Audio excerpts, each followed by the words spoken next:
कम से कम प्रयास का नियम पुरस्कार जीतने वाली अपनी पुस्तक गन्स, जर्म्स एंड स्टील में मानव विज्ञानी एवं जीव विज्ञानी जड डायमंड ने एक सामान्य तथ्य की ओर ध्यान केंद्रित कराया है। महाद्वीपों की आकृतियां अलग अलग होती हैं। एक बार देखने में ये कथन बहुत ही सपाट और कम महत्व का लगता है, लेकिन इसका मानव के व्यवहार पर गहरा असर पड़ता है। अमेरिका की प्राथमिक धुरी उत्तर से दक्षिण तक चलती है, यानी उत्तर और दक्षिण अमेरिका का भूभाग विस्तृत और मोटा होने के बजाय लंबा और पतला होता है। यही बात आमतौर पर अफ्रीका के लिए भी सच है।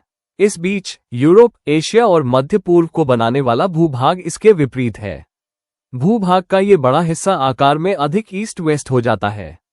डायमंड के अनुसार आकार में इस अंतर ने सदियों से कृषि के प्रसार में महत्वपूर्ण भूमिका निभाई है। जब कृषि दुनिया भर में फैलने लगी तो किसानों को उत्तर दक्षिण की तुलना में पूर्व पश्चिम मार्गों से विस्तार करने में आसानी हुई। इसका कारण ये है कि एक ही अक्षांश के साथ स्थितियां जलवायु, सूर्य के प्रकाश और वर्षा की मात्रा और मौसम के परिवर्तन में समान होती है।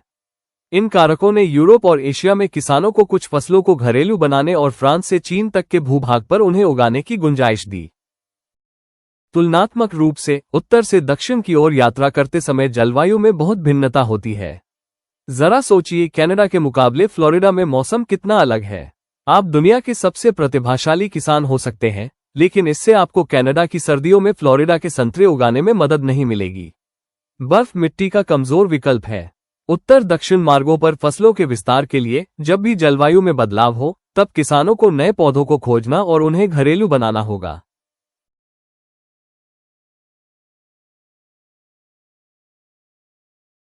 चित्र 13। यूरोप और एशिया की प्राथमिक धुरी पूर्व पश्चिम है। अमेरिका और अफ्रीका की प्राथमिक धुरी उत्तर दक्षिण है। इसकी वजह से यूरोप और एशिया की तुलना में अमेरिका की जलवायु में उतार चढ़ाव की विस्तृत श्रृंखला चलती है। परिणाम स्वरूप यूरोप और एशिया भर में कृषि लगभग दोगुनी तेजी से फैली, जितना कि कहीं अन्य नहीं। सैकड़ों या हजारों वर्षों में किसानों के व्यवहार पर्यावरण के अवरोधों से बंधे थे। इसके परिणामस्वरूप यूरोप और एशिया में अमेरिका की तुलना में कृषि 2 से 3 गुना तेजी से फैल गई। सदियों के दौरान इस छोटे से अंतर का बहुत बड़ा प्रभाव पड़ा। खाद्य उत्पादन में वृद्धि से अधिक तेजी से जनसंख्या वृद्धि हुई। अधिक लोगों के साथ ये संस्कृतियां सुदृढ़ सेनाओं का निर्माण करने में सक्षम थीं और नई प्रौद्योगिकियों को विकसित करने के लिए बेहतर रूप से सुसज्जित थीं। परिवर्तन छोटे रूप में शुरू हुए, एक फसल जो थोड़ी दूर तक फैल गई, एक आबादी जो थोड़ी तेजी से बढ़ गई, लेकिन समय के साथ ये पर्याप्त अंतर में तब्दील हो गए। वैश्विक स्तर पर कृषि का प्रसार व्यवहार में बदलाव के तीसरे नियम का उदाहरण है। पारंपरिक ज्ञान यह मानता है कि अभिप्रेरणा आदत बदलने की कुंजी है। शायद अगर आप वास्तव में कुछ चाहते हैं तो आप वास्तव में ऐसा करते हैं, लेकिन सच्चाई ये है कि हमारी वास्तविक प्रेरणा आलसी होती है और वह करती है जो सुविधाजनक होता है। उत्पादकता का नवीनतम बेस्ट सेलर लेखक आपको क्या बताएगा? इसके बावजूद यह एक स्मार्ट रणनीति है, कोई मूर्खता नहीं। ऊर्जा अनमोल होती है और मस्तिष्क इस तरह बना होता है कि जब भी संभव हो इसे संरक्षित कर ले। लॉ ऑफ लीस्ट एफर्ट का पालन करना मानव का स्वभाव है, जिसमें कहा गया है कि 2 समान विकल्पों के बीच निर्णय लेते समय लोग स्वाभाविक रूप से उस विकल्प की ओर बढ़ते हैं जिसमें कम से कम काम की आवश्यकता होती है। उदाहरण के तौर पर अलग जलवायु वाले उत्तर की बजाय पूर्व की ओर बढ़ना, जहां आप वे ही फसल उगा सकते हैं, कोई अन्य नहीं। सभी संभावित क्रियाओं में से जो साकार होती है वो वही होती है जो कम से कम प्रयास में सबसे अधिक मूल्य देती है। हम जो आसान है उसे करने के लिए प्रेरित होते हैं। हर क्रिया में ऊर्जा की एक निश्चित मात्रा की आवश्यकता होती है। जितनी अधिक ऊर्जा की आवश्यकता होती है उतनी ही क्रिया कम होती है। यदि आपका लक्ष्य प्रतिदिन 100 पुशअप करने का है तो ये बहुत अधिक ऊर्जा है। शुरुआत में जब आप प्रेरित और उत्साहित होते हैं तो आप आरंभ करने की ताकत जुटा सकते हैं, लेकिन कुछ दिनों के बाद इस तरह के बड़े प्रयास से थकावट महसूस होती है। इस बीच प्रतिदिन 1 पुशअप करने की आदत से जुड़े रहने के लिए लगभग कोई ऊर्जा की आवश्यकता नहीं होती है, और एक आदत को जितनी कम ऊर्जा की आवश्यकता होती है उतनी ही इसके होने की संभावना अधिक होती है। ऐसे किसी भी व्यवहार को देखें जो आपके जीवन में बहुत कुछ भर देता है और आप देखेंगे कि यह बहुत ही निचले स्तर की प्रेरणा के साथ किया जा सकता है।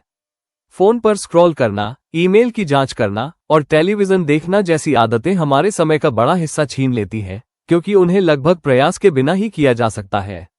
वे उल्लेखनीय रूप से सुविधाजनक हैं। एक मायने में हर आदत उसमें सिर्फ एक बाधा है जो आप वास्तव में करना चाहते हैं। परहेज फिट होने में एक बाधा है।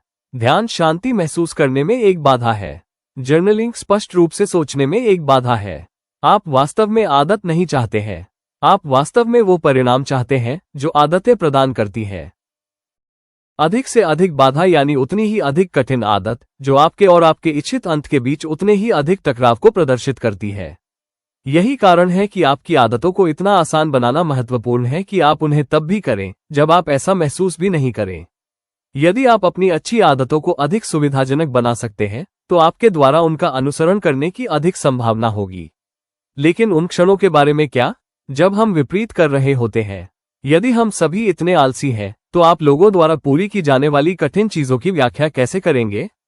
जैसे कि बच्चे का पालन पोषण करना या कोई व्यवसाय शुरू करना या माउंट एवरेस्ट पर चढ़ना। निश्चित रूप से आप में बहुत कड़े परिश्रम की क्षमता होती है। समस्या यह है कि कुछ दिन तो आप कठोर परिश्रम की सोचते हैं और कुछ दिन में उसे छोड़ देते हैं। निर्णायक दिनों में जहां तक संभव हो अधिक से अधिक चीजों को आपके पक्ष में मोड़ना महत्वपूर्ण है ताकि आप जीवन में मिल रही चुनौतियों को पार कर सकें। जितना अवरोध कम अनुभव करेंगे उतना ही खुद को मजबूत करके उभरना आसान रहेगा। इसे आसान बनाएं के पीछे विचार चीजों को सिर्फ आसान बनाना नहीं है बल्कि उन क्षणों में चीजों को करना जहां तक संभव हो आसान बनाना है जो लंबी अवधि में लाभ दें।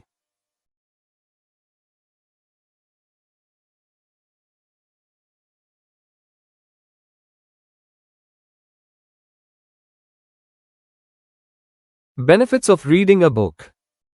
1. Increases knowledge. 2. Improves vocabulary and language. 3. Enhances thinking ability. 4. Improves concentration. 5. Reduces stress. 6. Boosts imagination. 7. Builds personality. 8. Slow dopamine release.